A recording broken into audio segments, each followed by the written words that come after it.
Yes, alright mga minamahal, it's me again, Alicia nyo, nagbabalik muli para sa ating panibagong video.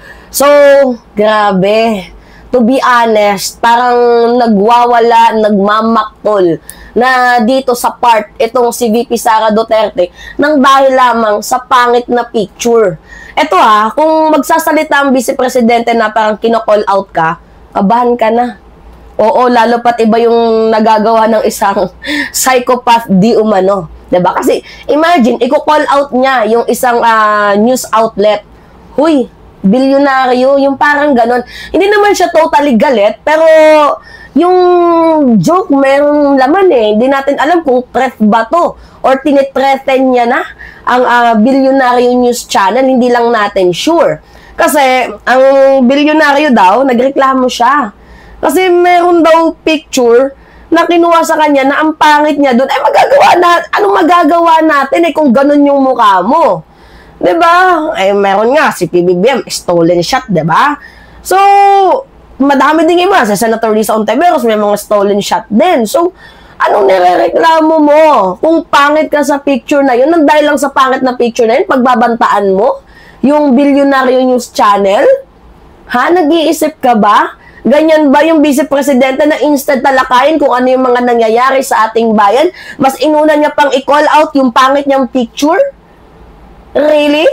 Mas inuna mong i-call out ang pangit mong picture kesa naman manguna ka, 'di ba? Sa pagpapa-improve, 'di ba? Ng bansang Pilipinas? Mas inuna mo pa talaga na i-call out yung pangit mong picture kesa sa mamamayang Pilipino? Yan ba yung ginagawa ng ating Vice Presidente? Yan ba yung totoong trabaho ng ating Vice Presidente? Tingnan nyo mga minamahal. Meron ako sa inyo ipapanood na video. Alright, sige. Uy, Bilyonaryo. Pakisabi dyan sa opisina ninyo na ayus-ayusin naman nila yung picture ko. Yung picture na gamitin nila, yung maganda ako, wag yung pangit ako. Wala naman akong pakialam kung anong sasabihin ng inyong outfit about sa akin. Basta paniguraduhin lang nila na maganda yung picture ko. Sige ma'am, makakarating po. Bakit yung mga kalaban ko, magaganda yung mga picture na ginagamit nila? Bakit pangit yung picture na Sana yung mga tiga-Office of the Vice President? Padalhan nyo nga ito siya ng mga magagandang picture ko para yun ang gamitin nila, be. Please lang. Hindi ko, ma'am. Napansin mo yun, ma'am. Yung kalaban ko, maganda yung photo, tapos ako, pangit yung photo. Ang katotohanan naman, mas maganda naman ako doon sa kalaban ko, ma'am. Ano sana, ma'am? Gano'n sige pagawas? Yung sino ba kausap ko doon sa bilyonaryo na nakanganga ako, JC? Ano yung photo na yun? Ayan si JC, alam niyo yung JC yan. See? Ano yun, pageant? Pagandahan. Sinabi niya pa na, mas maganda naman ako dun sa mga kalaban.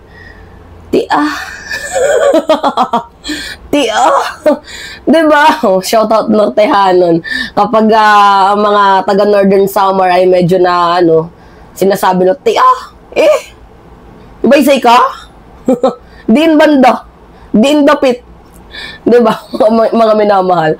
Alright, so, anyway, hindi naman kasi yun dapat na tinatalakay ng ating Vice Presidente. Supposedly, 'di ba, as a public servant, 'di ba, dapat nagtatrabaho ka sa bansang Pilipinas.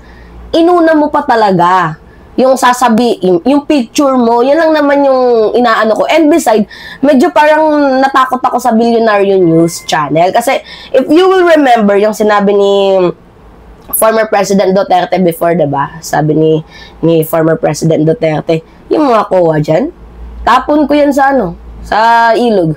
Diba, nag-joke lang, pero ano yung nangyari? Hindi na po nag-report ang COA. Bakit? Natakot.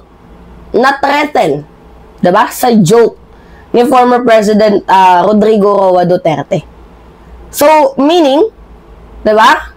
Baka tinitreat niya na din itong Bilyonaryo News Channel. Hindi lang natin sure. Kasi, yung mga article na pinapublish nila, supposedly, parang sinasabi ni Sara Duterte na, bakit parang mas maganda sa kanila tapos sa akin hindi? 'Diba? Wala naman akong pakialam kung ano yung ilalagay nyo sa news outlet nyo dyan. Pero ang akin lang, dapat mas maganda ako sa picture. Yung mga kalaban ko, mas magaganda yung picture. Pero ang totoo, mas maganda naman ako. Yung professionalism, sobrang wala. Grabe, no? Mga minamahal, yung professionalism na lang sana. Parang tropa niya lang yung kinakausap niya na supposedly, di ba? Okay, higher official ka. Pero be responsible naman. Di ba yung act like talagang kang tao with dignity. Di ba? Kaso yung ia-acto mo para kang, di ba, mga minamahal, nakakaloka. Can you imagine that? Di ba? Mas maganda naman ako. Anong connect? Anong magiging connect nun sa pagpapaunlad sa mamamayang Pilipino kung maganda ka? Kahit hindi naman. Kung nakanganga ka, so be it. Let it be. Diba? Basahin nga natin yung mga dito. Mga minamahal. Yung mga comments dito sa sa comment section. Sabi ni Errol, tingnan. Yan bang gusto nyong maging presidente? Naku, mapapahamak lang ang buong bansa. Walang alam sa lahat, parang bata. Diba? Mga minamahal. Tawa ako ng tawa, nagkakalat. Ay. Sabi dito, wala na talaga, malala na. Sabi pa naman ni Norman Macasas, marami kasing problema, hindi na yan nakakatulog kaya ganyan yung VP natin. Lutang. 'Di ba? Sobrang lutang. Sa totoo lang, talaga, maganda naman talaga sana siya kung wala lang sa nasayad sa utak. Sabi ni Kulua Jed 5267. Sige, okay, maganda na we have a different perspective in terms of if we will look into a person. So, 'di ba? Pero kung pipiliin ako, maganda or utak, na lang, utak na lang. 'Di ba? Kasi kahit sabihin natin na maganda ka, may mga tao pa din na nagsasabi, mas maganda si ganito, ganyan. Pero kung matalino ka, walang makakakuha sa'yo nun. 'Di ba? Mga minamahal. Pero hindi ko na kailangan pagpilian yon because I possess both. Di ba? Pilingera na naman si Mima. Beauty or brain? Siyempre, I possess both. Charis. Hindi, natatawa lang talaga ako, mga minamahal. Alright, yeah. Anyway, yes. Pengi lang ako ng comments, mga minamahal. Comments, likes, and share.